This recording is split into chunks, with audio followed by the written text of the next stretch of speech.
Hello friends, जय हिंद। आज हम लोग बात करेंगे एक नए टॉपिक जिसका नाम होगा अम्ल और क्षार। दरअसल हम अम्ल और क्षार के बारे में आज बेसिक जानकारी लेंगे। इंट्रोडक्शन टाइप का ये वीडियो आज का होगा। आपको इसके बाद टॉपिक बाय टॉपिक क्लास 10 और क्लास 12 के केमिस्ट्री का जो है कि मिलता रहेगा। ठीक है ना। क्योंकि आज इंट्रोडक्शन की जो बात है, तो आज हम बस अम्ल और क्षार के बारे में समझेंगे, उनकी परिभाषा के बारे में जानने का प्रयास करेंगे। तो चलिए शुरू करते हैं अम्ल और क्षार के बारे में कुछ विशेष बात। तो प्रश्न पहले तो परिभाषा से आ जाता है कि आपको अम्ल किसे कहते हैं। तो एक जनरल सी परिभाषा आपको बताई गई है, या हम लोग बचपन से इस बात को जानते हैं कि वे सभी पदार्थ, यानी कि वे पदार्थ कैसे हो जो स्वाद में खट्टे हो। यानी कि स्वाद में अगर वो खट्टे हो जाएंगे तो हम कहेंगे सर जो क्या है वो आपका अम्ल है। ये किसके लिए है? तो अम्ल के लिए। ठीक है। दूसरी चीज क्या होती है कि अगर क्षार की हम बात कर लेते हैं तो क्षार क्या होते हैं? तो मित्रों एक जनरल सी परिभाषा इसकी भी है, वे पदार्थ कैसे हो, वे पदार्थ जो स्वाद में तीक्ष्ण हो। कैसे हो? तीक्ष्ण हो। तो हम लोग कह देते हैं सर जो कैसा, उसे कहते हैं वो क्षार है। ठीक है ना। ये हम लोग स्वाद के अनुसार चीजों को समझने का प्रयास करते हैं जिसे हम खा सकते हैं।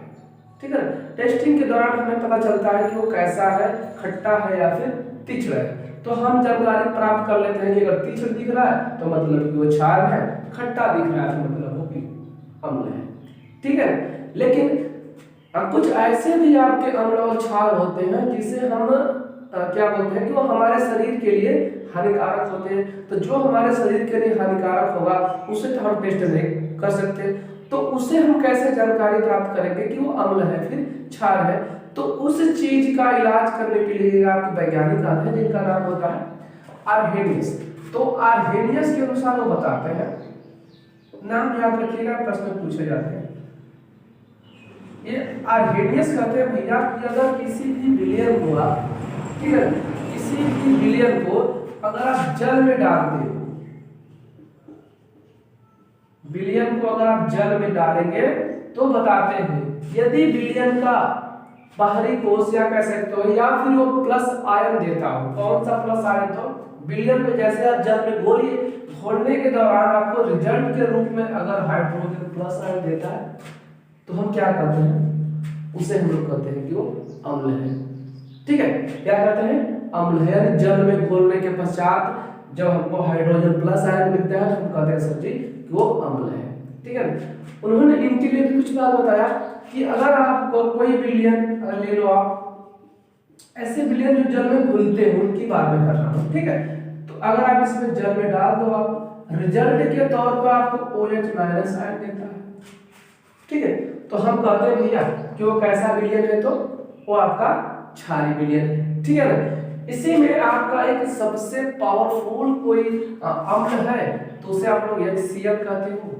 HCl को जैसे ही आप क्या करते हो, जल में घोलते हो, ये टूट जाते हैं किस में? H+ में, और आपका ये Cl- में टूट जाते हैं। तो H+ आयन दे दिया, मतलब हमको क्या मिला? ये अम्ल होता है। आप लोग जानते भी हो कि सबसे स्ट्रॉन्ग कोई अम्ल है तो कौन सा है? HCl। इसी में अगर देखा जाए तो आपका एक सोडियम हाइड्रोक्साइड विलयन होता है, यानी OH होता है। इसको अगर आप जल में डालते हो तो ये क्या होता है? ये भी टूट जाता है किस में? सोडियम प्लस में, और प्लस आपका OH- में। तो ऐसे टूट जाने से आपको रिजल्ट जो मिलते हैं ना बाहर में, वही तो आपको तय करता है कि अम्ल है या क्षार है। किसके अनुसार? तो आर्हेनियस के अनुसार। ठीक है ना। ये आप याद कर लेना, ये सबसे स्ट्रॉन्ग होता है क्षार, जिसका pH मान लगभग कितना होता है? ये आपके 14 के आसपास होते हैं। ठीक है। तो सबसे प्रबल क्षार आपका ये है, सबसे प्रबल अम्ल आपका ये है जिसका pH मान होता है आपके 0 होता है। ठीक है। अब जो जल में घुल जाते हैं उनको तो प्राप्त कर लेंगे जल में घोलकर। ठीक है ना। लेकिन जो नहीं घुलेंगे उसके लिए कुछ टेस्टिंग किट बनाया गया, जिसको बनाने का काम करते हैं आपके सर सारेंसन नामक वैज्ञानिक होते हैं। क्योंकि ये pH वाला जो स्केल है ना, इसको हम लोग डिटेल में पढ़ेंगे, थोड़ा सा इंट्रोडक्शन है जिसको थोड़ा सा उसके बाद हम कर लेते हैं, ठीक है। तो एक पीएच पैमाना बनाने वाला कोई काम करता है, एक वैज्ञानिक होते हैं जिनका नाम होता है सर सॉरेंसन। ये सॉरेंसन नामक वैज्ञानिक होते हैं, ये बताते हैं सर जी कि यहाँ पे तो ठीक है, स्वाद में आपने देख लिया, स्वाद में खट्टा लगा या तीखा लगा तो आप कह देंगे कि अम्ल है, क्षार है।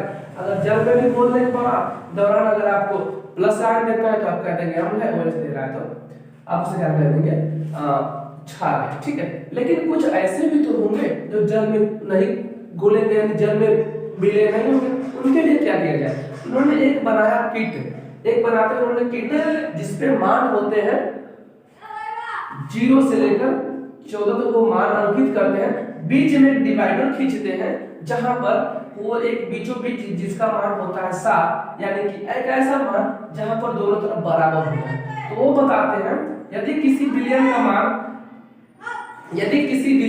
कहाँ हो, 0 से लेकर 7 के बीच में हो तो हम कह देंगे भैया कि वो अम्लीय है, ठीक है ना। अगर किसी बिलियन का मान 7 से 14 तक हो तो हम कहेंगे वो कैसा है, क्षारीय है। यदि किसी बिलियन का मान 7 हो तो हम कह देते हैं वो कैसा है, उदासीन है।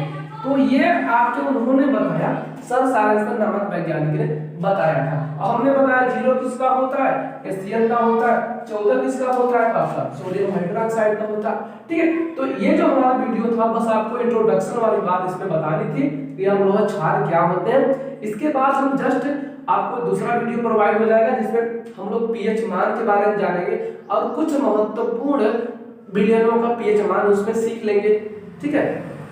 इसके बाद आपको इस चैनल पे जो है कि आपके सारे वीडियो बारी दर बारी यानी कि हर एक समय पे अपलोड कर दिए जाएंगे, जिससे क्या हो आपका एक कंप्लीट कोर्स इसमें चलता रहेगा, ठीक है।